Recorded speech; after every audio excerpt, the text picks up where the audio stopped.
Good morning. I'm Bonnie Ramey. I'm with DuPont, and I'm just going to share how we implemented the alarm standards that ISA issued in 18.2. So I work at the Spruance plant in Richmond. We make protective materials.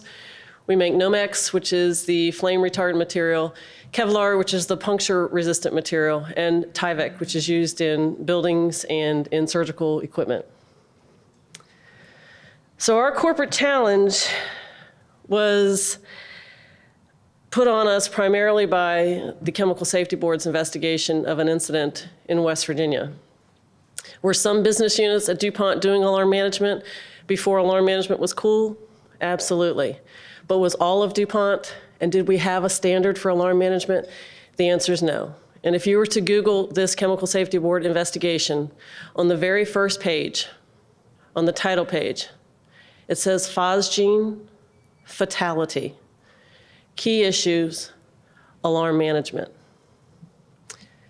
We were required by the Chemical Safety Board to adopt a corporate procedure, to maintain it, to review it, and to provide metrics upon it. We use the 18.2 life cycle as our guide, and I'm going to share with you a little later the successes that we've had by doing this. So the path to alarm management has already been told by Bridget and Janet, but as an end user, as a process control engineer, I walked into my first control room in 1989, and alarms really didn't make noise. Alarms went up to a light, a panel, and it cost the average person probably about, at that time, $500 to $1,000 to get the cable, to wire it to the panel, to wire it to the noise, which is a big red speaker on top. And you would walk into a control room and you would see a panel board full of 352 controllers, more 352 controllers. And if it was full of 352 controllers, there were only 3 or 4 lights up there on the wall. And every operator, when he came on a shift, first place he looked was to the light board. And then he sat down to the panel board. With the onset of distributed control, as Janet said, we didn't do our customization. We didn't build our own legacy system. You got a wealth of object-oriented alarm parameters. So in 1989, I walked into a control room with 352 more controllers and 3 or 4 or 5 to 10 alarms. And in 1990, I came back and implemented a distributed control system, a commercial system, where I could have not 4 or 5 alarms per IO. I could have 15 to 20 alarms per device, and they were free, and I loved them. So somewhere in this, we went from an operator walking into the same control room in 1989 with 5 to 10 lights that he would look at, to 2 years later, he walked into a control room, and there were hundreds and thousands of alarms and annunciations happening.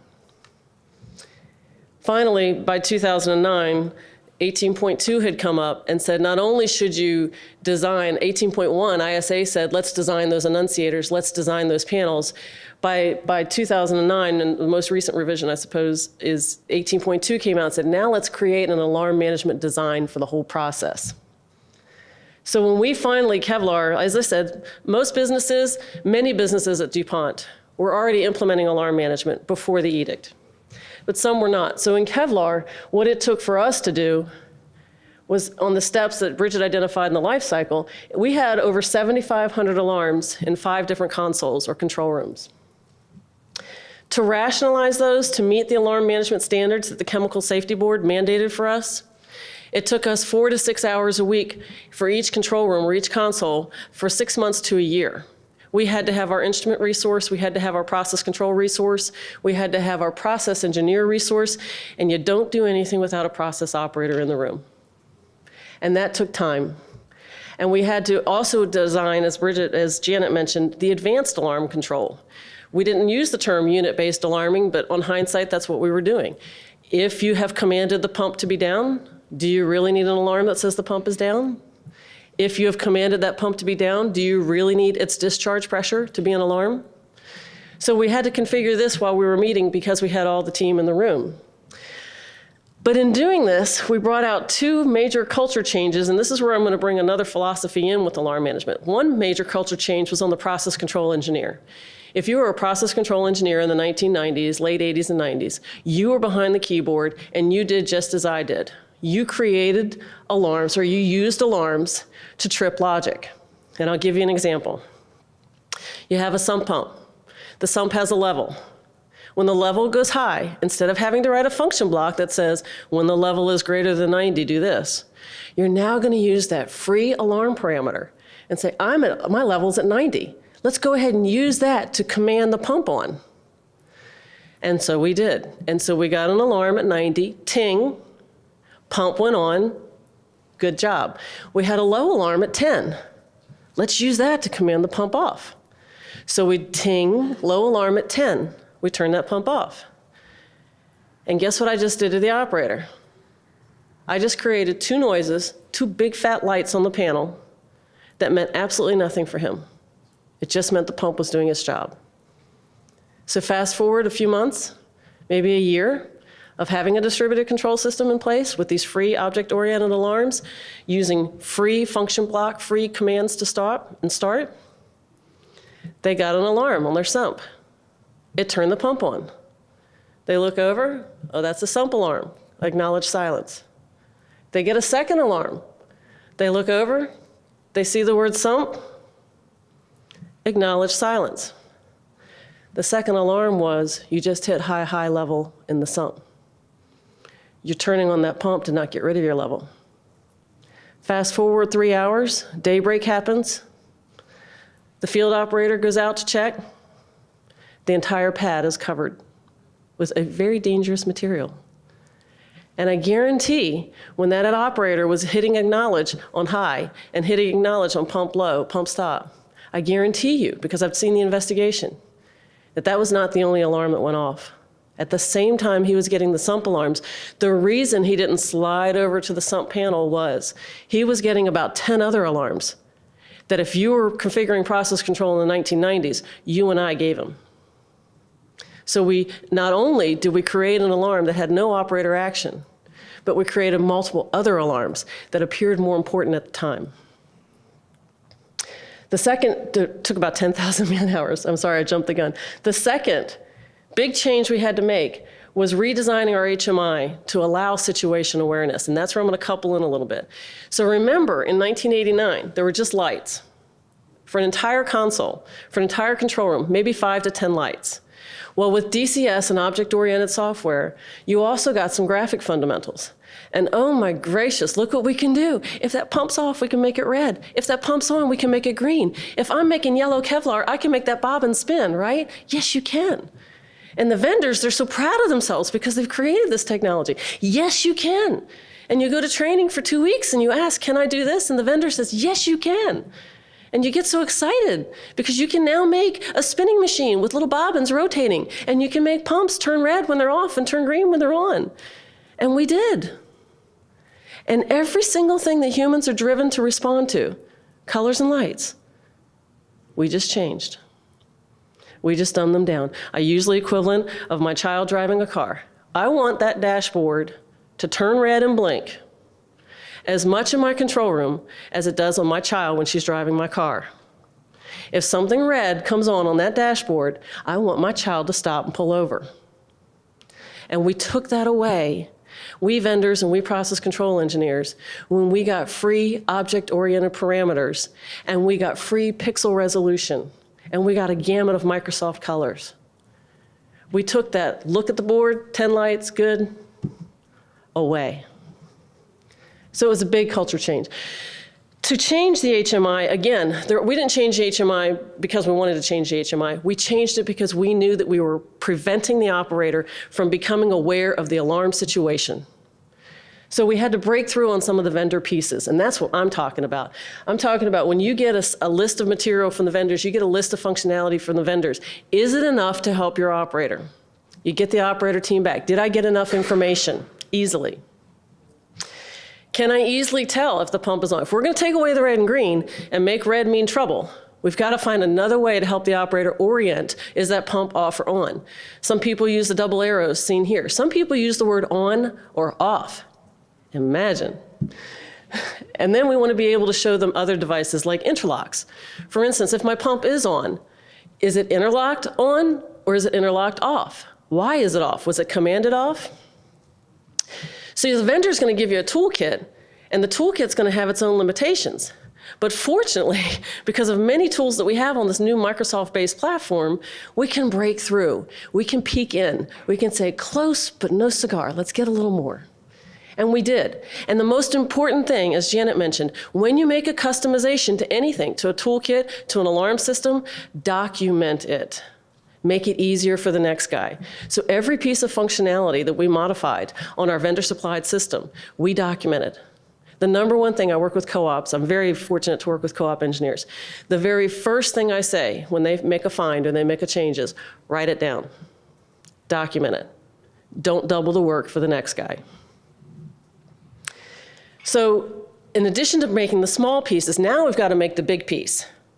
Now we've got to go back to, can we give the operator a vision of the process? Yes, we can. Can we give the operator rotating bobbins to show the spinning machine's on? Yes, we can. The very next words out of your mouth need to be, should we?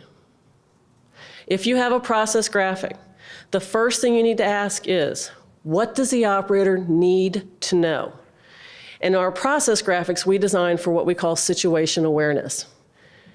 We're following another ISA standard. We're not following the ISA standard because we have tons of time to pay attention to process graphics. We're following the ISA standard because we realized that our instruments, our design, our presentation of the situation was not helping the operator find the condition.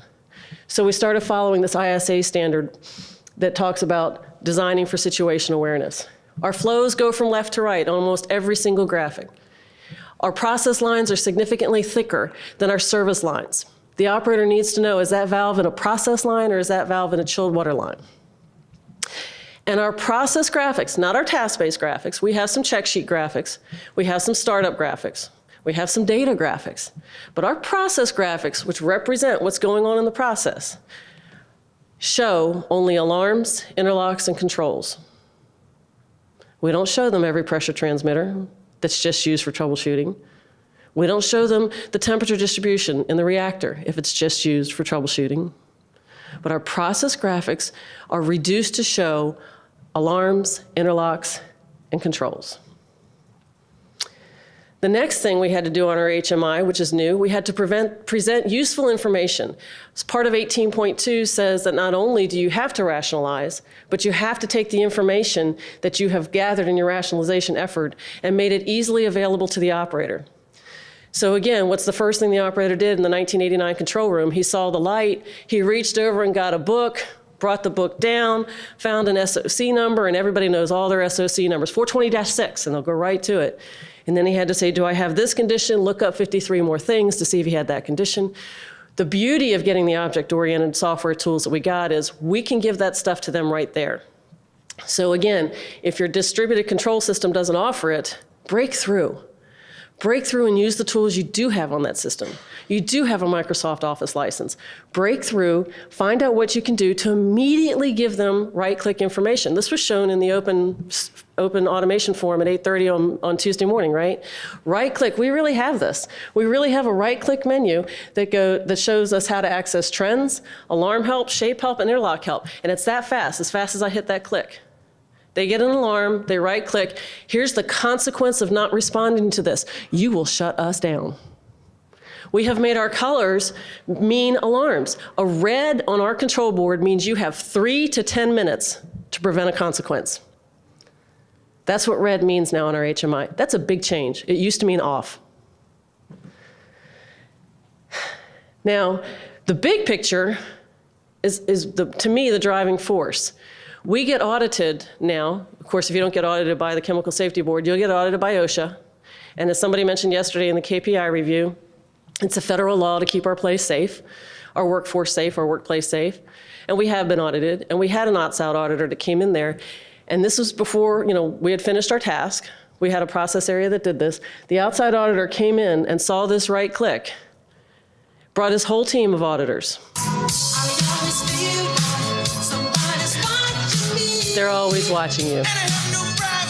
And this is the response we got from our outside auditor. You can do it. You need to break through.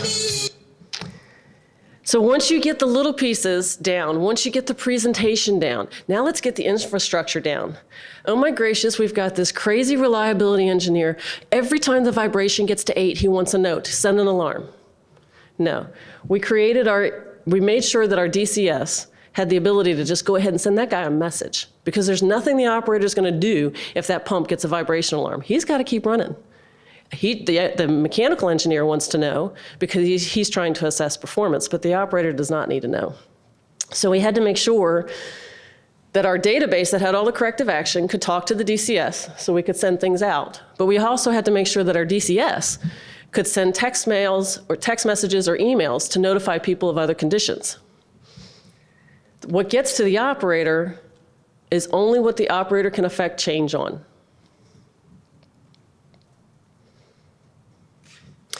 So again, now that we have our little pieces done, we have our presentation done, and we have our networking done, the last thing we need to do is monitor our performance on alarm metrics.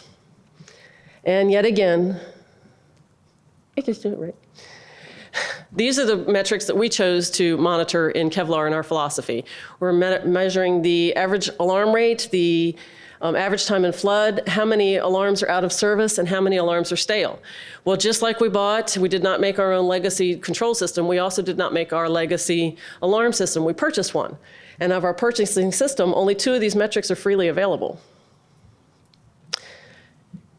Go open. As long as you have your information in a database, use your open database tools to get the information. Break through the vendor limitations. Find a way, and we used ODBC. And what we took from our ODBC reports was we started combining all that work from rationalization. Before, we had our DCS provides a report that says, list every bad instrument. And it will give you the tag name and the description of that bad instrument. And you can email that right away from your DCS. Boom, great. List every disabled instrument. Okay, great, we can send that right out there. No code, no nothing. Just give me a list of email names and I'll throw it on there. And we had been doing that for 1.5 years, listing all of our bad instruments. And we were happy, by the way, if our number of bad instruments was less than a page. But nothing got done. We sent these every day. We sent disabled alarms every day, and nothing was getting done. Well, with the help of a co-op, we started using ODBC. We started mixing our alarm database and our event database together, and now the maintenance managers get this consequence. You could blow a relief valve. You could have a serious incident. You could shut down production because your instrument is bad. If the instrument's bad, you'll never know if you get the high PV or the low PV. Great if you have a default configuration for whether or not to trip that alarm, but you better let the operator know that as long as that instrument's bad, and oh, by the way, it went bad 45 times in the last week, you better let your operator know he has no way of knowing if that consequence is going to happen. Once we did this, our 1 page went down to 3 items. We have 3 items. Of the 3 items, 2 of them are being scheduled to be removed. We don't need those instruments in the process. But because we could finally bring together, using the open database tools, to bring together the event and the consequence, now we're seeing. So even if you have a commercial installation, if you've done a vendor control and you've done a vendor alarm management, you can still break through. You can still go out and use some open tools and help get what you need to get. So change is hard. The number 1 person who fought the change, who do you think it was? I talked about alarm management, I talked about HMI. Who do you think the number 1 person was fighting this change? Operator. I like my yellow bobbin saying I'm making yellow Kevlar. I like my red light telling me it's off. Every single operator that I have trained, and I've trained about 100, and every single one of them hated it. And every single one of them told me they hated it. And I have a control room in Kevlar where they say Bonnie can't come because she's going to make everything gray. Every single operator I have trained, after they have been through the alarm management training, after they have seen what you just saw, every single operator relaxes and says, oh, I get it. So are they part of the process? Absolutely. Can you push this on them? Absolutely not. Train them. Show them blinky red noise. The people that are still holding on to it, I walk right up to their control room, and I call it the Christmas tree. I walk right up to their control room and I say, great, and I'm gonna make something up. We have a chloroform leak.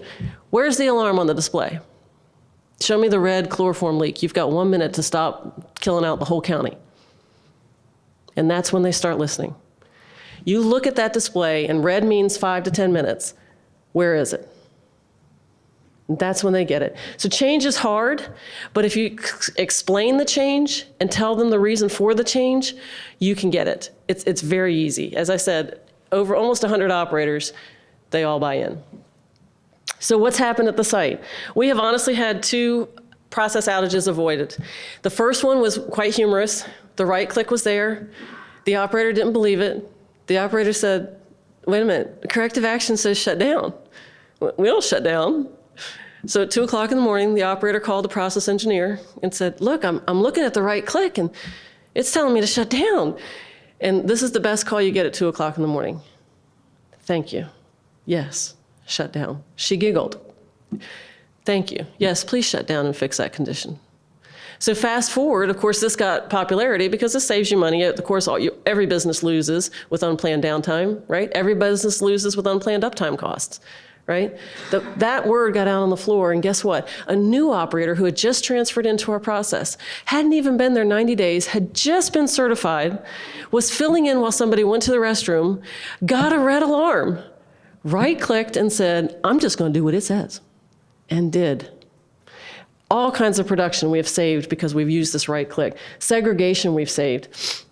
Time and flood, our metrics, since we started our baseline reporting to now, time and flood is down 50% in Kevlar. And what that tells us is not that we've deleted necessary alarms. What that tells us is when the guy's getting that high sump pump level, at the same time he's getting a reactor level, we've reduced that. Now he can pay attention. Now he's got 10 minutes of alarm condition and everything makes sense. And then finally, our bad PV report, our bad instruments. When we put the instrument consequence, when we put the process consequence in front of the instrument manager's eyes, suddenly everybody gets it. So when you try to operate in the spider web set of directions, you might get success and you might not. But when you can break through the limitations that you have in those spider webs of vendor systems that you have, then you can pull it all together. Then you can get the success.